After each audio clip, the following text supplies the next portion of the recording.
Bonsoir tout le monde, je m'appelle Geneviève Bois, je suis étudiante en médecine à l'Université de Montréal. Puis je devrais en ce moment être en ma première année d'externat, sauf que j'ai pris une année sabbatique. Puis maintenant j'habite à Copenhague au Danemark.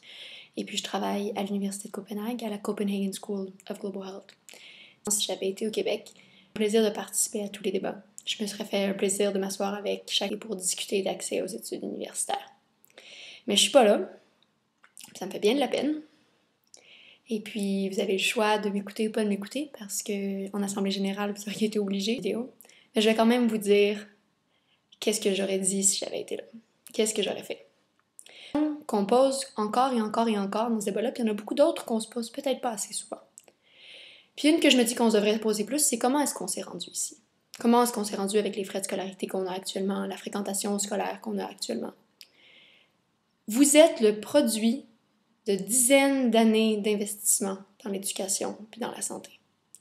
La plupart d'entre vous, vos grands-parents ne sont pas allés à l'université.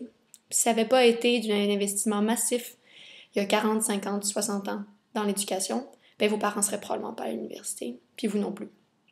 Le Québec a fait un grand bond en avant en ce qui trait à la fréquentation universitaire puis au taux de diplomation générale dans la population. Mais depuis ce grand bond en avant-là qu'on a fait dans les années 60 puis 70, puis un petit peu au début des années 80, ben ça stagne. Ça stagne de plus en plus.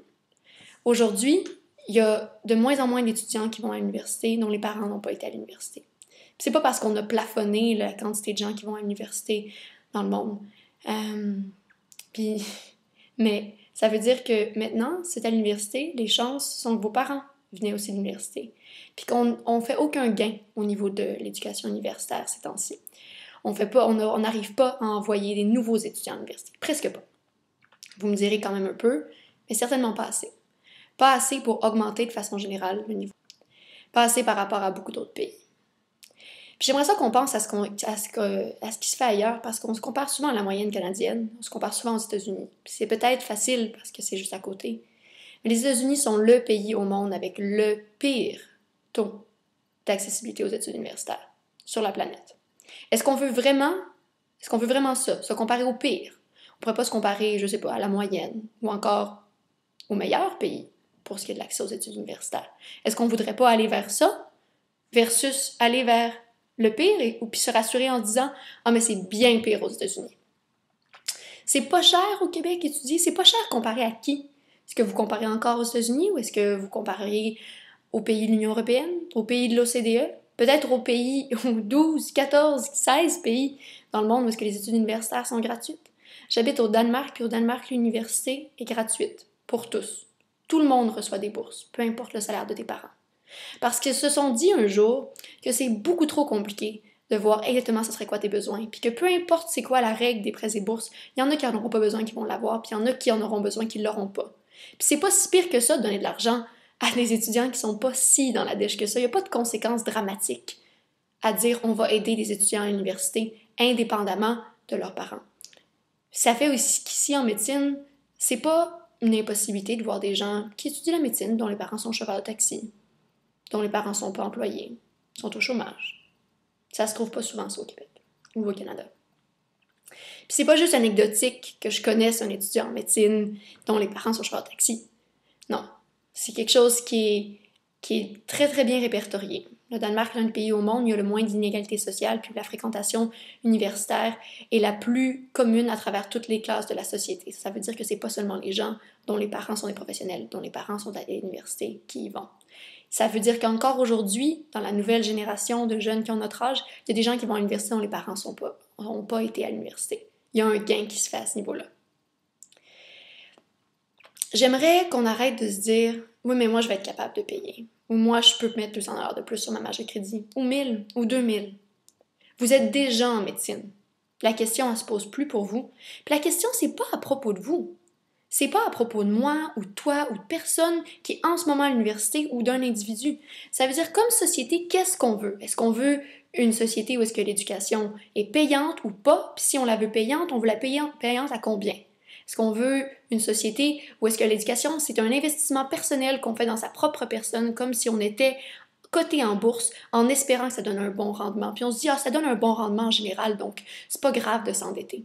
Il n'y a aucune corrélation qui a été faite entre le fait de s'endetter puis d'être plus motivé parce qu'on a peur de perdre de l'argent. Il n'y a aucune corrélation qui a jamais été faite entre les meilleures notes à cause de l'endettement. Par contre, il y a une corrélation qui a été faite entre le fait de travailler trop d'heures par semaine ou d'avoir une grosse dette et puis la santé mentale des étudiants, leur niveau de stress, puis leur choix de carrière. Ça veut dire qu'en médecine, les gens vont de plus en plus être poussés à choisir des spécialités de plus en plus payantes à mesure que leur dette augmente. Puis c'est quelque chose qui s'est vu dans le reste du Canada quand les frais de scolarité ont augmenté de façon drastique. Peut-être que c'était un bon retour sur investissement dans l'université. Peut-être que la personne va faire beaucoup plus d'argent à long terme que les dettes universitaires qui ont été contractées. Sûrement. Mais pas tout le monde, puis pas tout le monde au même niveau. Puis les frais de scolarité ne font pas cette distinction-là. Puis au niveau de la société, il y a énormément de gains qui sont faits beaucoup plus que personnellement. Plus quelqu'un fait d'argent, plus il paye d'impôts, plus il contribue à la société, mais aussi plus une société est égale, moins il y a d'inégalités sociales. Et puis il y a beaucoup d'indicateurs qui descendent à ce moment-là. Puis là, you name it, les grossesses chez les adolescentes, l'obésité infantile, les maladies cardiaques, tout diminue dans une société qui a moins d'inégalités. Ça s'appelle le Gini Score, puis vous pouvez aller voir d'excellentes lectures sur le sujet que vous trouvez sur Internet, dans lesquelles ils vous diront que si vous voulez vivre le rêve américain, vous devriez partir d'Amérique du Nord puis aller vivre au Danemark.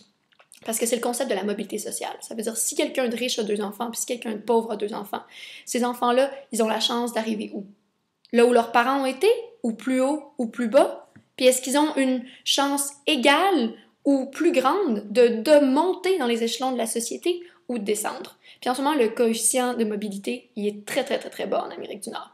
Il est encore pire aux États-Unis qu'il est au Canada, mais il dégringole, puis il dégringole bien vite. Puis ça, c'est le genre de mesure qui va le faire dégringoler encore plus. Les frais de scolarité, c'est fixe. Les impôts, c'est pas fixe. Moi, je veux payer pour l'université, mais je veux pas payer maintenant. C'est pas à propos de moi, mais posez-vous cette question-là. Est-ce que vous voulez pratiquer la médecine quand vous avez des compétences ou quand vous n'avez pas de compétences? Est-ce que vous voulez payer quand vous avez de l'argent ou quand vous n'avez pas d'argent? Est-ce que vous voulez payer juste pour vous, puis pas pour les autres? Puis vous pourriez dire, non, moi je veux payer pour ce que je consomme. Ensuite, faites le pas de un à l'autre, puis pensez aux patients que vous allez voir, puis aux gens avec qui on vit en société. On est médecin. On va être médecin, puis on étudie en médecine. On a un poids démesuré dans ce débat-là.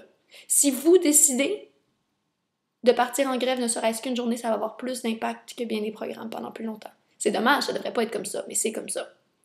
Si vous ne le faites pas, alors que tous les autres le font, ça va envoyer un message très clair. Les étudiants en médecine, ils s'en foutent un peu. Les frais de scolarité, c'est pas grave. Eux autres, ils vont faire plein d'argent. En ce moment, en médecine, on n'est pas tout à fait représentatif de la société qu'on va desservir. Puis il faudrait sortir de cette bulle-là de gens qui sont confortables, qui n'ont pas eu trop de problèmes dans la vie. Puis se souvenir que la population qu'on va servir, c'est pas juste nous. Puis une des choses qui va les rendre malades, nos patients, c'est les inégalités qu'on a dans notre société. Une des choses qui va les rendre malades, c'est le manque d'éducation, c'est le manque d'accès à un bon logement, c'est le manque d'accès à des soins de santé qui pourraient être bien meilleurs que ce qu'on a aujourd'hui. Puis ces déterminants-là, c'est ceux qui vont rendre nos patients malades. Puis c'est quelque chose auquel il faudrait penser maintenant. Je ne sais pas qu'est-ce que vous voulez être dans la société, mais moi, j'aimerais mieux que les étudiants en médecine soient des gens qui soient conscients de ces inégalités-là, puis qui travaillent à les refermer, puis non pas à les faire grandir. Oui, on veut étudier, puis il y en a qui vont me dire, moi, je veux pas qu'il y ait un piquet de grève, je veux aller à mes cours. On pourrait dire aussi que je veux étudier, mais je veux aussi vivre dans une société où les étudiants ne viennent pas juste de familles aisées, où est-ce que tout le monde a une chance égale, puis où est-ce qu'on paye à un moment où on a les moyens selon le salaire qu'on fait. Parce que même médecin, on ne fera pas tous le même salaire. Puis on ne fera certainement pas tous le même salaire que nos collègues qui sont à l'université dans d'autres programmes. Vous avez un poids démesuré dans ce débat-là. Puis moi, je pense que c'est une responsabilité.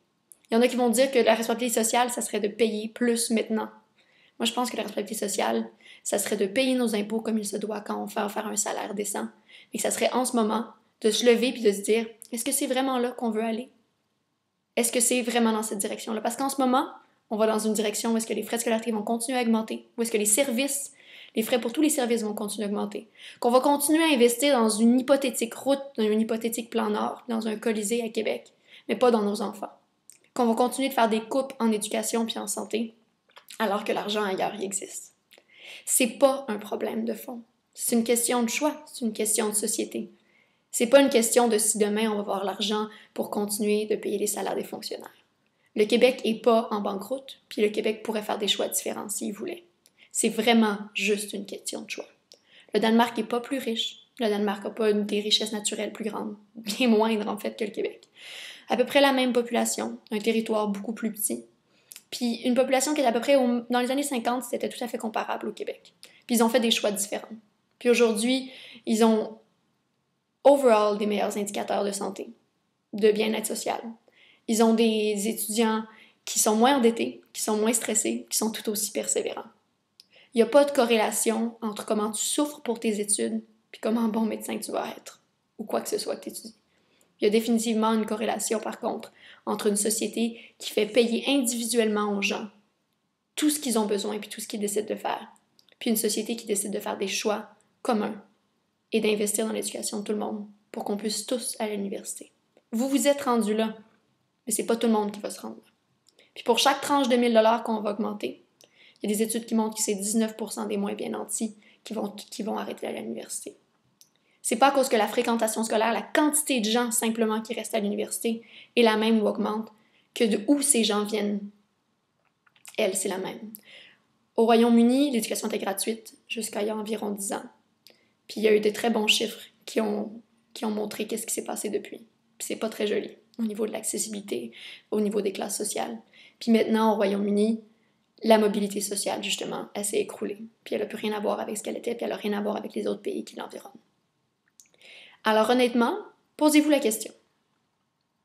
C'est pas à propos de vous. C'est pas à propos de si vous voulez manquer un jour d'école ou si vous voulez pas perdre 2 jours de vacances ou qu'est-ce que vous avez envie de faire demain, puis si vous allez être capable de payer. C'est pas tout le monde qui a une marge de crédit, c'est pas tout le monde qui a des parents qui peuvent les aider, c'est pas tout le monde qui a eu la chance que nous on a eu. Puis la question qu'on doit se poser, c'est est-ce que on veut que quand nos enfants aillent à l'université, tous les médecins, tous les avocats, tous les ingénieurs, ils viennent de familles aisées, ou est-ce qu'on veut qu'il y ait une pluralité, qu'il y ait une différence, puis que tout le monde ait accès aux études universitaires, puis que tout le monde puisse améliorer son sort dans la vie. Passez une belle soirée.